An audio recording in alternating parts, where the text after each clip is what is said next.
So what we are gonna practice today.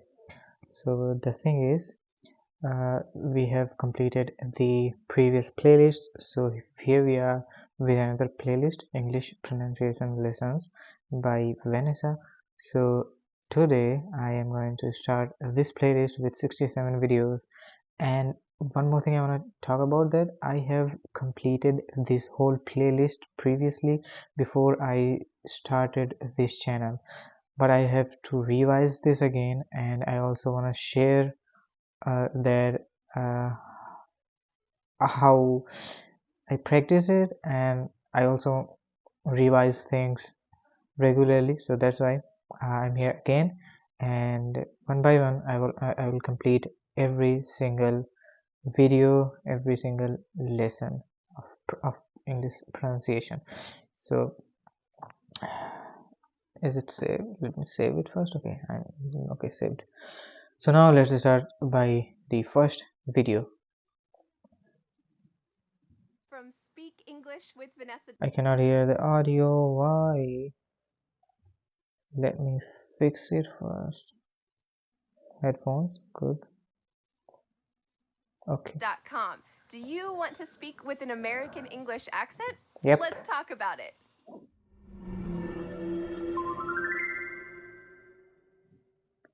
Have you ever wanted to sound just like Tom Cruise or Ellen DeGeneres or me? Well, the only thing that I have in common with Tom Cruise and Ellen DeGeneres is that we speak with a standard American accent. Today, you're going to learn what makes the standard American accent different from other English accents and how you can start to speak like an American yourself. To help you never forget what you're going to learn today, I've created a free PDF worksheet with all of the American English pronunciation points, sample sentences, and you can answer Vanessa's challenge question at the end of the worksheet. Click on the link in the description to download the free PDF today. Okay, we also in today's lesson, you'll see 3 of my most popular American English videos that I made many years ago, but they are revived for you today. The first 20 minutes will be an American English speaking practice, where you can practice pronunciation and speaking out loud like an American. And the final 10 minutes of this lesson will be some bonus idioms that only Americans use, and you can too. All right, let's get started. Okay. Have you ever been watching an American movie and thought, oh, it would be great if I could sound like Tom Cruise? Or maybe you've watched one of my videos already and thought, I would love to sound like Vanessa. Well, today I'm going to give you some tips to help you make your pronunciation sound more like an American. And by American, I mean the United States of America. There are a couple things that we need to talk about. First, though, Okay. what in the world is an American accent? Because a lot of people in the US have different styles of speaking.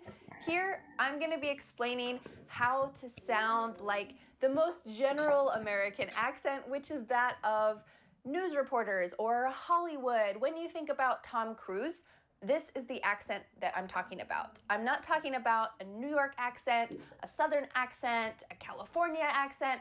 I'm talking about standard American English. Of course, if you want to sound more American, you need to use American expressions instead of British or Australian expressions. So if you would like to know some differences between these expressions, make sure you check out the playlist that I'll link here and in the description. And finally, the best way to improve your pronunciation to sound more American, or if you want to sound more British or Australian, is to shadow. And this means you're imitating word for word everything that that person is saying. You're repeating directly after the speaker. I have a couple videos where I explain the shadowing technique, so be sure to click there or in the description to check out those videos. But it's also great to be able to break down the sounds of a language. And that's what I'm going to do today, is talk about 4 important concepts that you need to include in your speaking if you want to sound more American. Are you ready? The first way that you can sound more American is to change your T sounds to D sounds when they're between 2 vowels. Let's listen to a sentence that uses a lot of these. In New York City, he wore an exciting sweater because that always made him satisfied. In New York City, he wore an exciting sweater because that always made him satisfied. City, exciting, sweater. Here we have a T between two vowel sounds like I mentioned, and it's changing to a D. It's not a T sound. It is D. This also happens between words. So you heard that always, that always. This isn't always done, but it's often done when native speakers are talking quickly. We link together words by making the final T change into a D. That always. Oh, so this can be used in a lot of different situations. A couple years ago, I had a British friend who I always teased because whenever I asked him to speak in an American accent, the only thing he would say is water bottle, water bottle, water bottle, again and again and again. And it was so funny because it really is the perfect example of an American accent. It uses the T changing to a D, water bottle, and it also uses one more concept that we're going to talk about a little bit later in this video. So now I want to give you a chance to practice this pronunciation, T changing to a D. We're going to listen to that clip one more time of that sample sentence, and then there's going to be a pause. I want you to read that sentence and try to imitate, try to shadow that pronunciation. Are you ready to use your speaking muscles? Let's do it. In New York City, he wore an exciting sweater because that always made him satisfied. In New York City, he wore an exciting sweater because that always made him satisfied. The second way to sound more American when you speak is to use the colored R. What in the world is that? Well, it's in the middle of the word when there is an R plus a consonant. A consonant is any letter that's not A, E, I, O, U. So it might be RS, RD. Any word that has an R plus a consonant, it's gonna sound like er, er. Let's listen to a sample sentence that uses this a lot. The first word that you learned is the one you heard the most. The first word that you learned is the one you heard the most. Did you notice something in this sentence? There are a lot of different vowel sounds that change to sound like one sound. In the word first, there is an I. In the word word, there is an O. In the word heard and learned, there's E-A. But they all sound like This is the colored R. And it's really typical in American English. Heard. Let's listen to that clip again, and the same as before, I want you to try to imitate and shadow that pronunciation style. Test your pronunciation muscles. Try to sound like an angry dog. First, word, learned. It sounds a little crazy when you're practicing, but of course, when you're speaking with other people, you can tone it down. But it's good to exaggerate when you're practicing pronunciation because you're getting your muscles prepared. And then when they're already ready to use those sounds, it will feel more natural. Your muscles will know where to go, and then you can kind of tone it down and not sound so crazy when you're speaking with other people. So when you're practicing, don't worry about exaggerating the first word that I learned. Take it easy, try it yourself, and let's listen and pause, and it's your turn to speak. The first word that you learned is the one you heard the most. The first word that you learned is the one you heard the most. My next tip for sounding American is to include an ER at the end of your words. This is really typical in American English. So before I explain it any further, let's listen to a sentence that includes this a couple times. In the letter he wrote, remember to water the flowers. In the letter he wrote, remember to water the flowers. When my British friend was saying water bottle, this was the second American sound that he was using, the ER at the end of the word. Water. Don't forget to water the flowers. Remember to water the flowers. And this is gonna really test your R pronunciation. We used it in the previous tip, and now we're using it again. You really need to make sure your R's are strong and powerful. Remember to water the flowers. All right, let's listen to that clip one more time, and then we're gonna pause, and I want you to say it out loud. In the letter he wrote, remember to water the flowers. In the letter he wrote, remember to water the My fourth and flowers. final tip is a specific contrast with British English. It is the ending ARY. Again, we're talking about R because R is essential in English and it's essential in a lot of different languages. I think oftentimes the R is the most challenging sound in other languages because it's so integral. Well, in this case, ARY at the end of words is gonna indicate that in American English, we're gonna pronounce the full word. Library, secretary, military. Do you hear that ending? Airy, airy, airy, library. Ooh, we're gonna say the full word. Let's listen to a quick sentence that uses a couple of these examples. At the library, the secretary read a book about the military. At the library, the secretary read a book about the military. In American English, you're going to pronounce each of the final letters, A-R-Y, military. In British English, they often cut out the A. So instead of military, it would be military, military. That A is just gone. But in American English, each of those letters are pronounced military, airy. So let's listen to this clip one more time, and then I want to pause and let you have a chance to repeat the sentence yourself. At the library, the secretary read a book about the military. At the library, the secretary read a book about the military. So how did you do with these American English pronunciation sentences? Did you challenge your pronunciation? Do you think that you can sound more American after watching this video? I hope that these tips are useful to you, and let me know in the comments below. Are there any other words that you can use to sound more American using these 4 tips? Let me know, and I hope that you enjoyed this lesson. I'll see you the next time. Have you ever wondered, is the American accent really different from the British accent? The answer is, oh yes, definitely.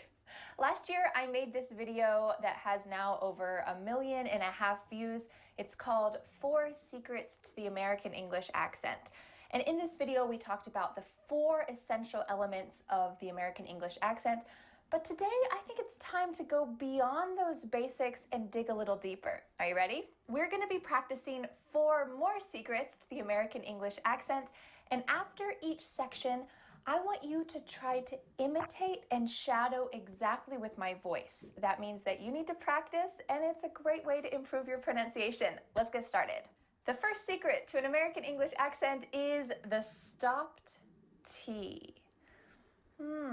This is super common. It's when there is a T at the end of a word, but we don't exactly say it. Let me give you a quick example. How about the word right? Did you hear right? Nope. Instead, when I said that final T, my tongue was stopped at the top of my mouth. That's why we call it a stopped T. Right, right. Let's look at a sample sentence. I thought he wouldn't appreciate the plant. There's a lot of words here that end in T or have a T close to the end. Listen carefully again. Do you hear any of those T's? I thought he wouldn't appreciate the plant. For each of those T's, my tongue is stopped at the top of my mouth. Let's look at another sample sentence. I bought some meat and took it outside. Almost each of these words that end in T have a stopped T. Let's listen one more time. I bought some meat and took it outside. The word outside has a T in the middle, but because this word is kind of two words put together, out and side, we're going to have a stop T here in the middle. This is a little bit of an exception. All right, let's go back to that original sentence, and I want you to try to say it out loud with me. Now that you've heard a lot of different examples, I want you to speak out loud, use those pronunciation muscles, and speak. Are you ready? I thought he wouldn't appreciate the plant.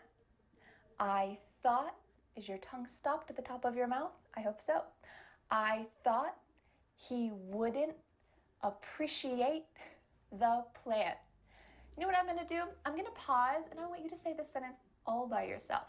No matter where you are, I'll be listening. So make sure you speak out loud. Go ahead.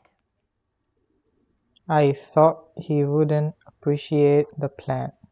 Great work. All right, let's go on to the second secret of having an American English accent. Number 2 is the glottal T. Oh, we're talking about the letter T again. I've gotten a lot of comments about how to pronounce the word sentence. Sentence or sentence? Ooh, I say sentence, and I've gotten so many comments of people saying, Vanessa, why do you pronounce it like that? How did you say that? Well, this is a lovely concept called the glottal T. Glottis is kind of a scientific term for something in your throat. I don't think I can scientifically explain it, but listen to these words and see if you can hear my throat stopping the T in the middle of the word. Listen carefully. The winner of the International Winter Olympics has gotten an important award on the internet. There's a lot of T's in the middle of words. Let's break down the sentence a little bit. There are 2 different ways to have the glottal T. The first one is with an NT. So for example, the words international, winter, internet, sentence. In these words, the T is just gone. So here we have an NT, usually plus a vowel, and you're gonna say sentence. You can say sentence with a T, it's fine, but you're gonna hear native speakers when we're speaking quickly, you're gonna hear us completely cut out that T. Sentence, winter, international, internet. The other way to use the glottal T is with words that have a T in the middle, not necessarily an NT, but have a T in the middle. Sometimes it's a double T, sometimes it's not. For example, the words button, gotten, eaten, important. Do you notice that my throat is stopping that T sound in the middle of the word? Listen again. Button, eaten, gotten, important. Here my throat is doing some important work here to make that glottal T sound exactly the way it should. Before we practice that sample sentence again, I want to share what I found when I was doing a little bit of research about where this glottal T came from. I found on Wikipedia that it was first mentioned in Scotland in the 1800s, and a dialect worker who was doing some research about different dialects said, it's considered a lazy habit and may have been in the dialect for hundreds of years. So it's possible that Americans got this glottal T from Scotland, possibly, I don't know, but in any case, it is kind of considered a lazy habit, but Americans have picked up a lot of that in our natural way of speaking. Okay, let's go back to that sample sentence, and I'm going to say it a couple times. Please say it with me because I'm going to pause, and you're going to have to say it all by yourself. So let's practice together. The winner of the International Winter Olympics has gotten an important award on the internet. Let's say it one more time. The winner of the International Winter Olympics has gotten an important award on the internet. Okay, I'm gonna pause and I want you to try to say this glottal T all by yourself. Go ahead. The winner of the International Winter Olympics has gotten an important award on the internet. Great work. All right, let's go on to the third secret of having an American English accent. Number 3, contractions with will. There are 2 ways to pronounce contractions with will. There is a clear way and then there's a relaxed way. Let's look at a quick example. Let's take the words you will. If we want to make a contraction with this, we could say Y-O-U apostrophe L-L. How can we pronounce this? Well, you could say it in a clear way, you-will. Do you hear the full word you? You-will. Yeah, I'm saying you and then ul, just the L-L at the end. But what if we want to say this in a relaxed, maybe lazy way? Well, instead you can say you'll. You'll. You're only saying kind of like Y-U-L-L. You'll. You'll. Let's look at another example. This is kind of a crazy sentence, but it uses this concept a lot. First, I'm going to say it in the clear way, and then we're going to say it in the relaxed way. He'll go if you'll go, and they'll go if we'll go. In each of these contractions, you heard that full pronoun. He, you, they, we. But let's look at it when it's relaxed, and this is going to help you sound a little bit more natural, like an American English speaker.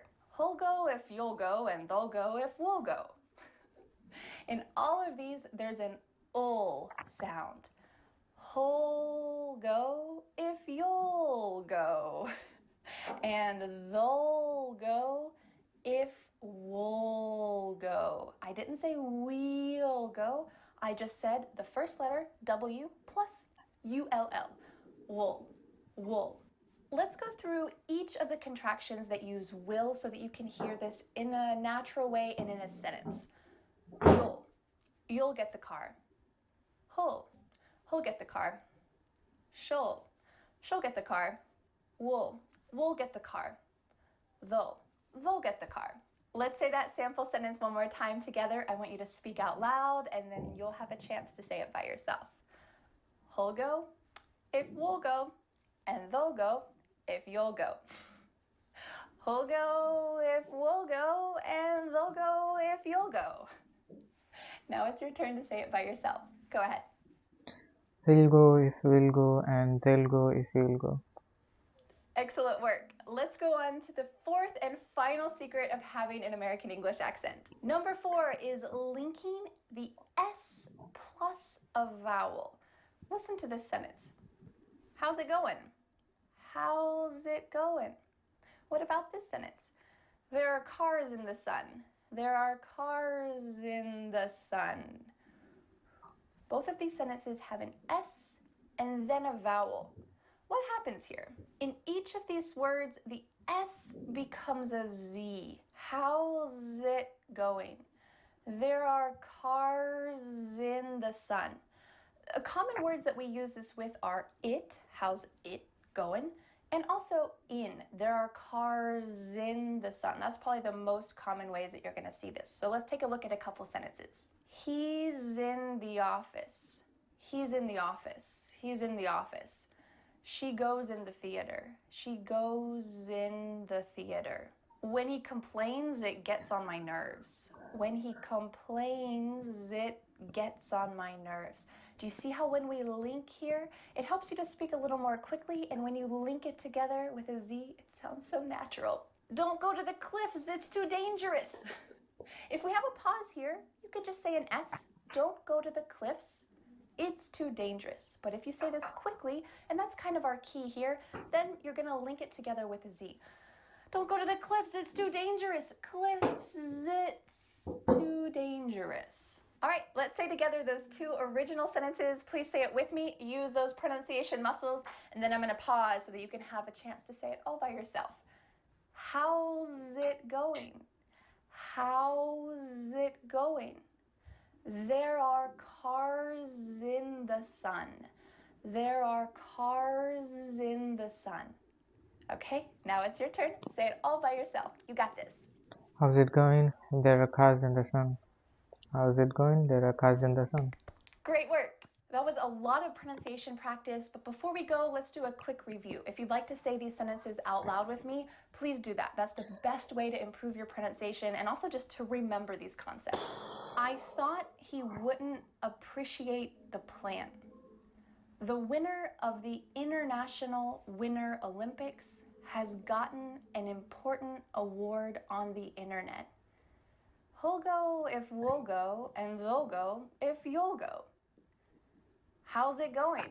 There are cars in the sun. And now I have a question for you. In the comments, let me know, what is something that's really important to you? I want you to use this word important because in the middle we have that glottal T, import, and then at the end we have a stop T, important.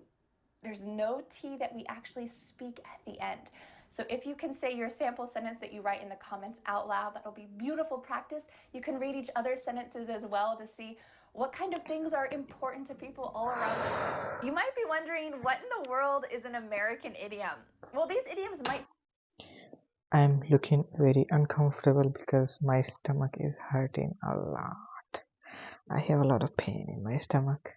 Be understood by people in the UK, but they're most often used by Americans. And if you said one of these to someone from the US, they would instantly understand what you meant, and they wouldn't feel weird at all, like you were using an expression that they hadn't heard very often. For each of these idioms, I'm going to tell you a little story, and I want you to guess what you think the idiom means based on the context. So for our first idiom, I want to tell you a quick story about last week. One of my friends who has a small baby, we were going to get together, and in the morning when we were about to get together, she called me and said, "Hey Vanessa, I'm sorry, I gotta take a rain check because my baby's not feeling too well, so I want to just relax at home and maybe we can get together next week." What do you think this idiom, take a rain check, means? Take a rain check. Think about it for a moment. In this context, we were going to get together, but we needed to change some plans because her baby wasn't feeling well. That's exactly what this idiom means. Change your plans. We need to delay or just push back our plans because something happened. Maybe you just are feeling tired or you're feeling sick, so you need to change your plans. You could say, "I need to take a rain check," or "Let's take a rain check and do our event next week. Let's take a rain check." It's easy to remember this expression if you can remember the base word rain. Let's imagine you're trying to have some kind of event outside. Maybe you're trying to get married outside like I was, and it rains like it was on my wedding. Well, you can't have the event outside. You have to go inside. So you need to change your plans because of the weather. So this is kind of the origin of the expression, but we can use it in any situation where you're changing plans. The second American idiom is to shoot the breeze. Let me tell you a quick story so you can guess the meaning. In a couple days, I'm getting together with a childhood friend who I haven't seen for a while. And when I told my husband that I was going to get together with her, he said, "What are you going to do? You haven't seen her for a long time." And I said, "I don't know, shoot the breeze, just sit together, we'll figure out something." What do you think from this quick story that shoot the breeze means? Well, we can imagine the word breeze means like a small wind. We can imagine a breeze coming out of your mouth when you're talking. So, shooting the breeze means just to chit-chat together, to talk about daily life, nothing too deep or important, just to chat. So, I said I'm gonna just shoot the breeze with her. I'm not gonna take a gun and shoot the wind. That would be a pretty crazy activity together, but instead we just talked. So there was wind coming out of our mouths, breeze. And this means we didn't really talk about anything serious or substantial, just chit-chat, just chatted. The third American idiom is to plead the fifth. Let me tell you a quick story so you can guess what it means. Let's imagine that your friend comes over to your house and he says, "Oh man, I just went on a date with Sarah yesterday. It was so great." And then you say, "Did you kiss her?" And he might say, "I plead the fifth." "I plead the fifth." What does this mean? Why did he say, "I plead the fifth"? Well, the word plead means I beg, please, please, I'm begging. And the 5th. What in the world is the 5th? Why not the 4th, the 10th? Why is there a number here? Well, this is referencing the Constitution of the United States. In the Constitution, the 5th Amendment says you don't need to say anything that is going to incriminate you in court. But when your friend was talking to you about kissing a girl on a date, was he worried about going to court or going to jail? No. So let's talk about the original meaning of this expression, the political meaning, and then we'll talk about how it got interpreted in daily conversation. Well, let's imagine that you're driving really fast and a policeman pulls you over and you roll down your window and he says, "Excuse me, have you been drinking alcohol? Have you been smoking weed? Have you been doing drugs?" You could say, "I plead the 5th. And this means you know that it's the law. You don't have to say anything to him that could make you get in trouble with the court later. If he's going to take you to court, you're going to say it in the court. You're not going to say it in this informal area in your car. You want to make sure that there's a lawyer. You want to make sure that it is done the right way. So you could say, "I plead the 5th," because that 5th Amendment of the Constitution says you don't need to answer his questions. You don't need to say that. In daily life, we often use this when we don't want to answer a question. So you asked your friend, "Did you kiss her?" And he said, "I plead the 5th. This means he doesn't want to answer your question. He doesn't say, "Legally, I don't have to answer your question." No, this is just colloquially. He's saying, "I don't want to answer your question." But there is a subtle meaning here. When you use this in daily conversation, it means I don't want to tell you, but your answer is correct. So he said, "Did you kiss her?" And he said, "I plead the 5th. Really, it means yes, but I don't want to tell you. So if you use this expression, you're not really hiding the truth. You're telling them what they already know, but you just don't want to say it. So let me give you one other quick situation. The other day, I was sneakily eating a piece of chocolate in the kitchen, and Dan, my husband, walked into the kitchen and said, "Did you eat the last piece of chocolate?" Well, I had eaten the last piece of chocolate, and I said, "I plead the 5th. And this means I don't want to tell you, but it's true. I did eat the last piece of chocolate. So even though I didn't say I ate the last piece, yes, you are correct. It is implied when you use this expression.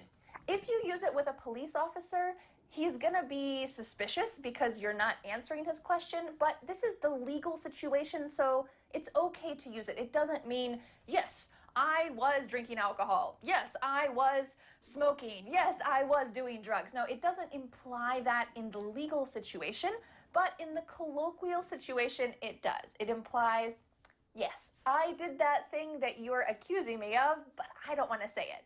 The 4th American idiom is to give props to someone. Let me tell you a quick story. Let's imagine that you want to study abroad in the US and you'd like to get your master's degree at Harvard. Well, your goal is to get your master's degree, but you think, why not? I'm going to try to apply to Harvard because they have a great reputation. So you try to get into Harvard and you don't make it. Then your friend asks you, "Hey, how did it go? Did you get a reply? Did you make it into Harvard?" And you probably say, "No, I didn't make it." They would say to you, "Well, I give you props for trying." What does this mean? I give you props for trying. This expression, props, means proper respect, but it's just been shortened over time. And if you asked most Americans, what does props mean? They probably wouldn't be able to tell you. I just looked it up online because I was curious. But we can imagine from this full expression, I'm giving you my proper respect for trying to get into Harvard. Even though you didn't make it, you tried hard. I give you my respect. Well, we can shorten this expression to say, I give you props for trying to get into Harvard. I give you props for something that you did. So when you want to show that someone didn't succeed, but you still are respecting them because they tried. This is a great expression to use. And you know what? You can even give yourself props. So let's imagine that you see a lost foreign traveler in your city and you want to try to speak English with them, but you feel a little nervous, but you do it anyway. You go to them, they ask you some questions. You didn't understand everything, but you tried your best. You could say, well, I give myself props for trying.